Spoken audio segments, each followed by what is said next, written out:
A grand stage for an enduring rivalry. Tottenham face Arsenal at Wembley as the chase for Champions League places intensifies. Antonio Conte senses the chill at Chelsea, while Alan Pardew faces the icy threat of relegation with West Brom. And after dropping points, Manchester City look to make amends against Leicester, but are unlikely to face the star they wanted to sign.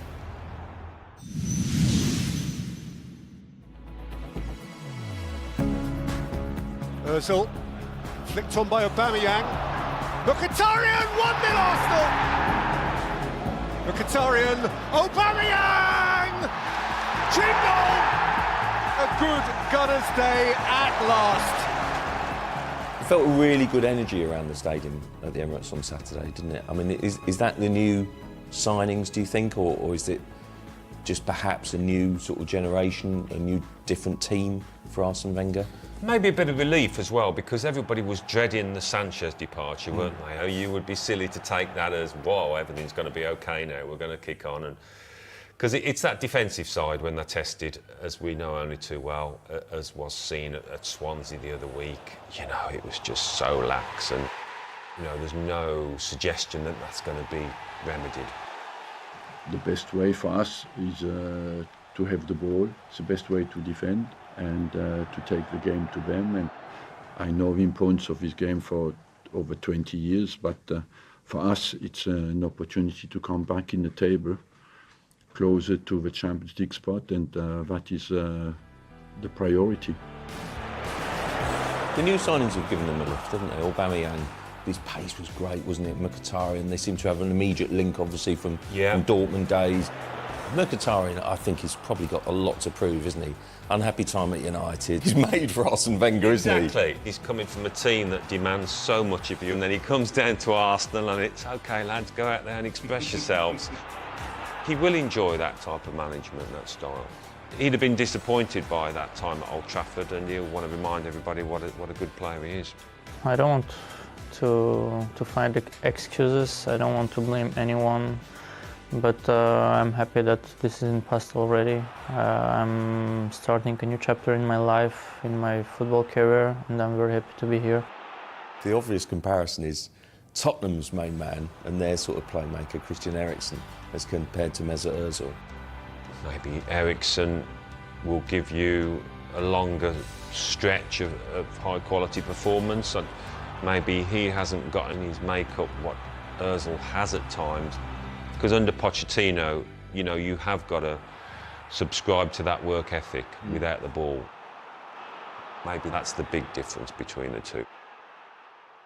Going forward, the one that always catches my eye is Son.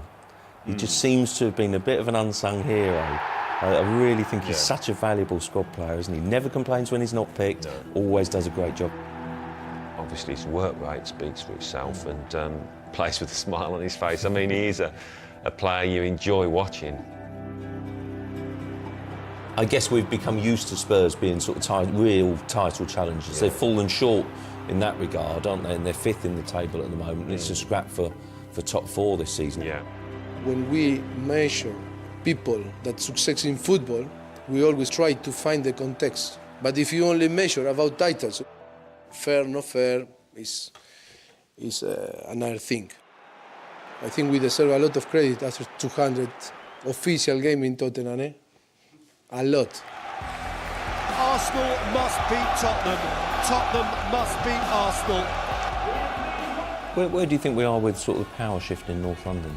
There's a good chance that Tottenham could finish ahead of them again.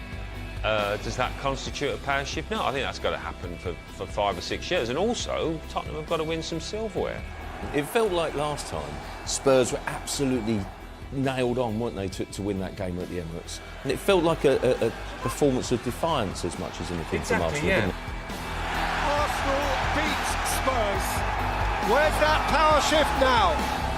This kind of occasion, John, suits Arsenal. You know, you saw what they were like at Swansea, where the blood's not pumping so much.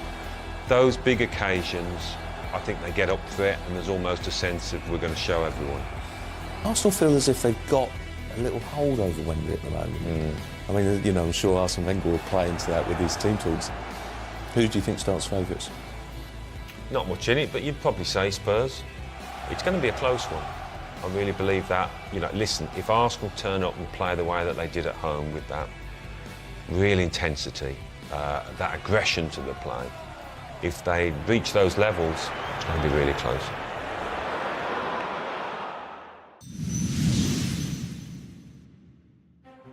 Every day, every press conference you ask me, are you worried of your job? No, for sure this is a difficult moment. I work every day and I give 120%. I try to do everything. If this is enough, it's okay. Otherwise, the club to take another decision. But I'm not worried. I'm not worried about my job.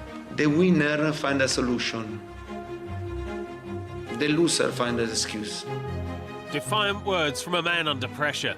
Monday's 4-1 defeat at Watford was surely the lowest point of Antonio Conte's Chelsea reign, when your champions' back-to-back 3-goal losses constitute a crisis. Conte said his players looked short of confidence and played with fear at Vicarage Road, but the Blues boss has come out fighting since. Whatever Roman Abramovich and his board at Stamford Bridge are thinking, the manager has no intention of throwing in the towel. I'm not thinking for only one moment the possibility to go away from this club. I like to play football. I like to try to dominate the game, and to do this, you must have personality to play the ball. I think against Watford was a really bad game for us, and yeah, but can happen.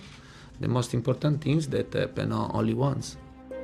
Chelsea is still in the top 4, but only just. A point above Tottenham, they've now lost more league games than they did in the whole of last season en route to the title. And in 2018, the Blues have won just one league match. But other figures stack up in the manager's favour. Conte still has the joint best win rate of any current Premier League boss, level with Pep Guardiola. His team's through to the last 16 of the Champions League and remains in the FA Cup. In short, there's plenty to play for. In every situation, positive situation, negative situation. When you have this period with so poor result, and you have to divide the responsibility with me, with the players, and with the club. Daniel Sturridge is likely to leave West Bromwich Albion's attack as they try to inflict another shock on one of his old clubs. Last week, though, despite a promising start, the bottom side lost at home to Southampton. Since taking charge in November, Alan Pardew's been unable to reverse their fortunes, but with the Baggies 4 points adrift of safety, he still believes. At some point, this team needs to win 3 games. It needs to win 3 games out of 3 or 3 games out of 4, and I think we're capable of doing that. If I didn't think we were capable of doing that, then I would worry. But I think we got enough, particularly with the signing of Sturridge in our group and the players that we got. If we keep everybody fit, I think we're capable of doing that. Kick-starting the fight to stay up in this fixture would be some achievement. The Baggies went down 4-0 when the clubs met earlier in the season, costing Tony Pulis his job. Believe the speculation, and any negative Chelsea result could have the same effect for Conte. But with Barcelona and both Manchester clubs on the horizon, this could be a tough night for Albion, the Blues seeking a big win to boost morale. Anything the Baggies get to aid their survival bid would be a bonus.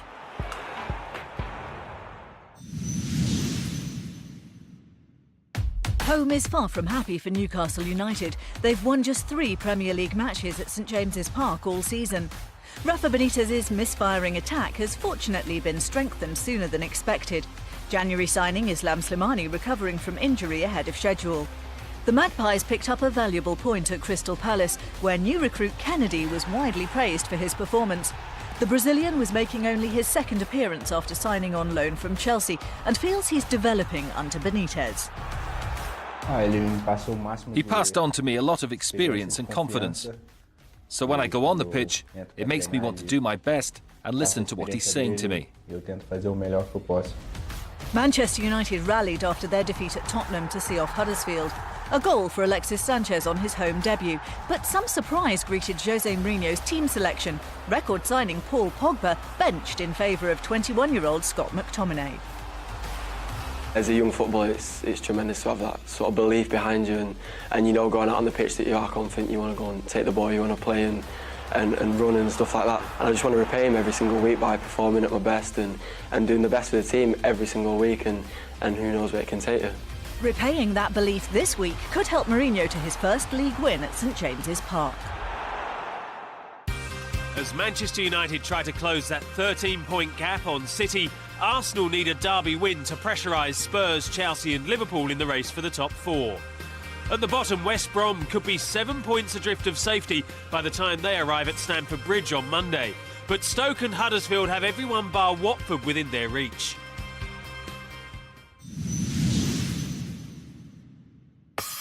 The Saints may not be marching away from relegation just yet, but steps have been taken on the path to survival. Southampton are fresh from their first win in 13 league games and unbeaten in 6 in all competitions. But Mauricio Pellegrino will anticipate a tougher test from Liverpool than the bottom club West Brom provided.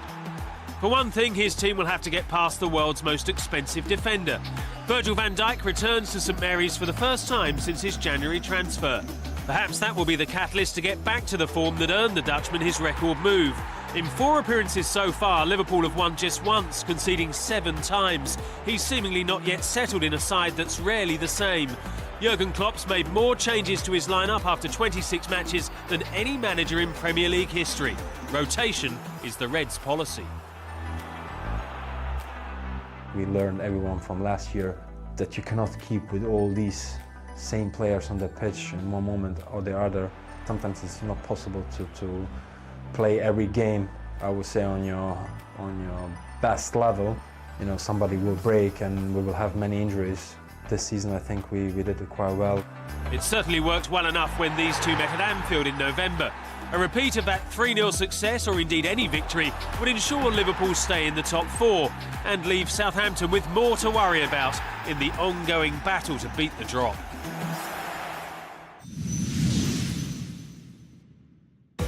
Six league games unbeaten for David Moyes' West Ham, and then the bubble burst. The Hammers were comprehensively beaten at Brighton, leaving them just 3 points above the relegation zone, and their cause made all the harder by a huge injury list. There's unease in the stands too, with some supporters protesting against the club's board. One bit of good news this week was the signing of Patrice Evra, who will link up with former Manchester United teammate Javier Hernandez. I think it's a very good signing for us. He's going to give us a lot of experience, of leadership inside the dressing room, but as well outside. I think he got as well a lot of talent, a lot of fitness. You can see his body in the way he trains. He's the same person that I met in United and now here in West Ham, and I think it's going to be a very big boost for us. Talking of boosts, a real golden moment for Watford, who defeated champions Chelsea 4-1 last time out. It was Javi Gracia's first home game in charge. What a way to make a first impression. Of course, the Hornets started the season in some style. Fans will be hoping that this return to form can be maintained. Another win would see them 6 points ahead of the Hammers and heading in the right direction. The joy of top-flight football's wearing thin for Huddersfield, fearing a swift return to the second tier as they come up against resurgent Bournemouth. More on that shortly.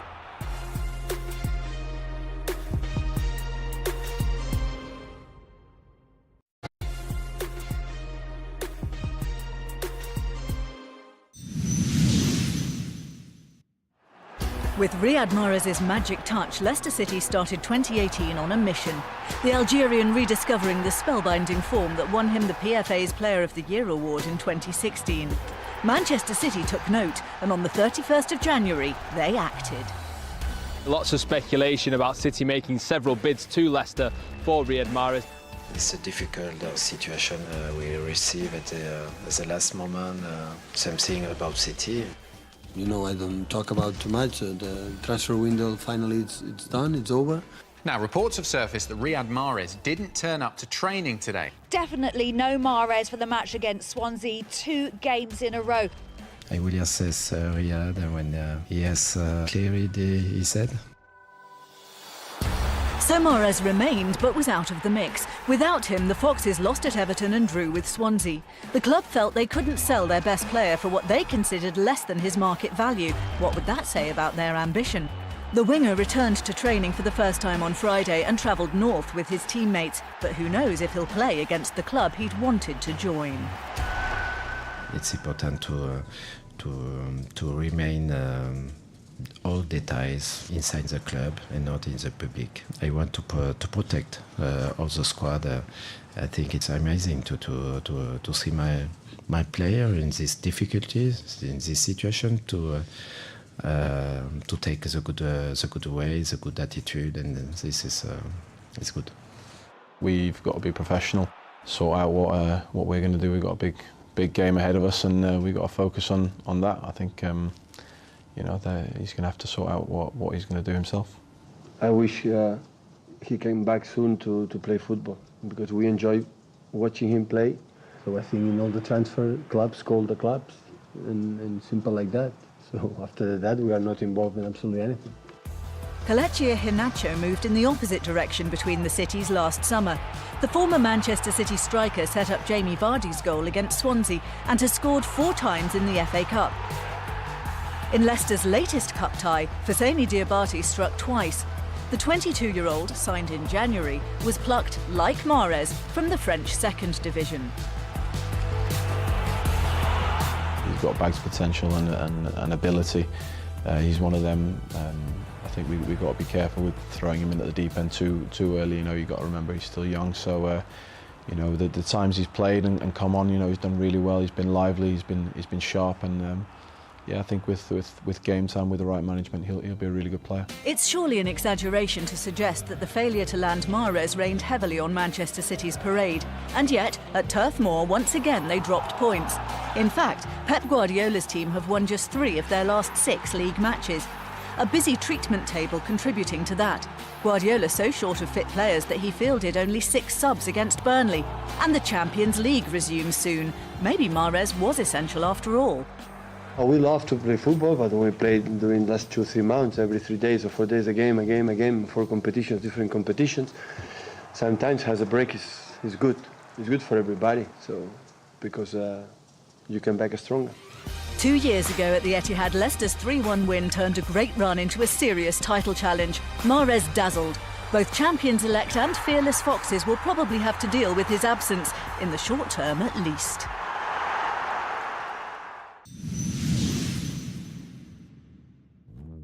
Out of both cups, Everton's ambition is to push on from 10th and make this something like the league season they'd anticipated. Yet even in the top half, it's impossible to avoid the spectre of relegation.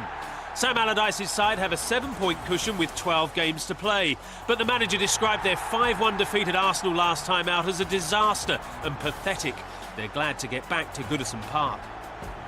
Our own form is very good. Our own form is our best way of staying in the top half if we can, and first of all avoiding the threat of relegation. But our own form has to be continued, starting with Crystal Palace on Saturday again.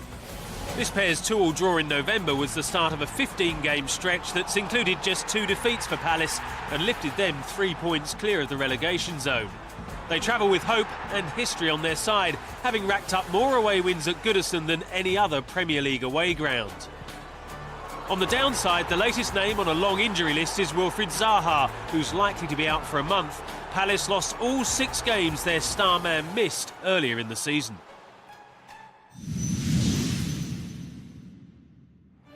It came out of left field, the appointment of Carlos Carvalhal at Swansea, a manager who'd parted company with a championship club, not some high flyer or bright young thing.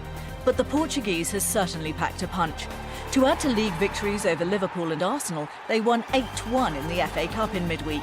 And they're out of the relegation zone too. Flying, the Swans are rocketing.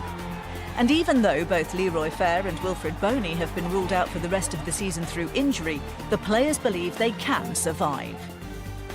It's quite similar to what happened last year. A lot of people wrote us off, and we just stuck with it and just kept going, and hopefully we can just keep believing, and working hard for each other and team spirit, and just keep going how we have been going, and hopefully get ourselves out of the mess we was in a few games ago. No one's writing off Burnley despite a 9-game winless run in the league. To be fair, in that spell they picked up points against both Manchester clubs, drawing with the leaders last time out. The Clarets are 7th, thanks in part to having found form on their travels this season. Sean Dyche can't afford his men to add to their 3 away defeats, or their best of the rest position will come under threat.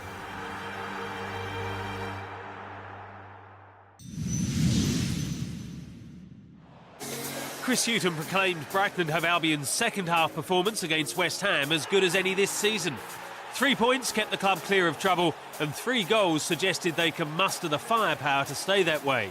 As well as last week's scorers, they have new Dutch forward Jurgen Locadia fit for the first time when they go to Stoke, plus Leicester loanee Leonardo Ulloa pushing for a start. The mood upbeat before a vital match. We're on the back of, say, some decent form. There has been an uplift in the changing room. The fact that you bring 2 new players in, and of course these 2 players have come in because they want to add competition, and of course that they want to play. And if you've got a squad that's really pushing to play, then you're hoping you can get the best out of them. 3 points behind their opponents and in the bottom 3, this fixture could be pivotal for the Potters, who last time out suffered their first defeat since Paul Lambert took charge. That loss at Bournemouth won't stop the fans turning out in force. Stoke expect their biggest crowd in 30 years, a measure of the game's importance. City supporters are encouraged by a formidable record against Brighton. They haven't lost to a South Coast club at home in the last 16 meetings.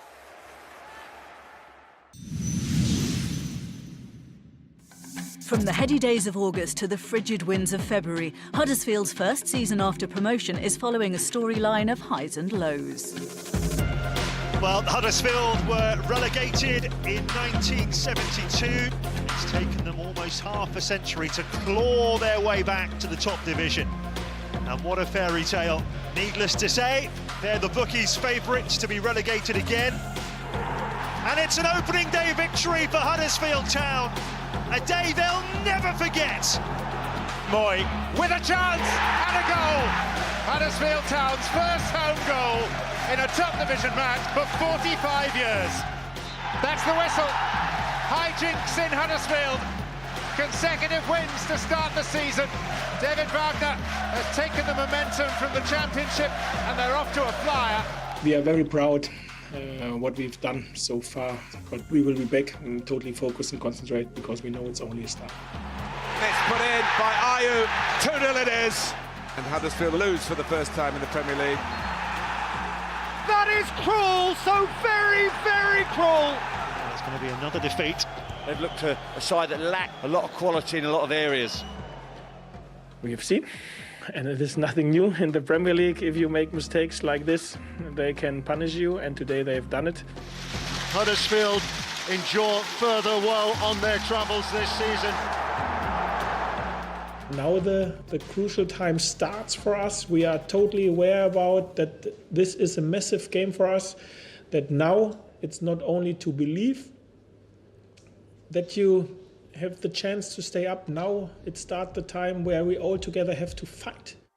No coincidence that Huddersfield Town's poor performances in recent weeks mirror the form of key player Aaron Moy. The Australian started the season on song, but has lost his way, failing to complete a full 90 minutes in his side's last 3 outings. Disappointing, yes, but Moy is convinced that he and the Terriers as a team will soon be back to their best.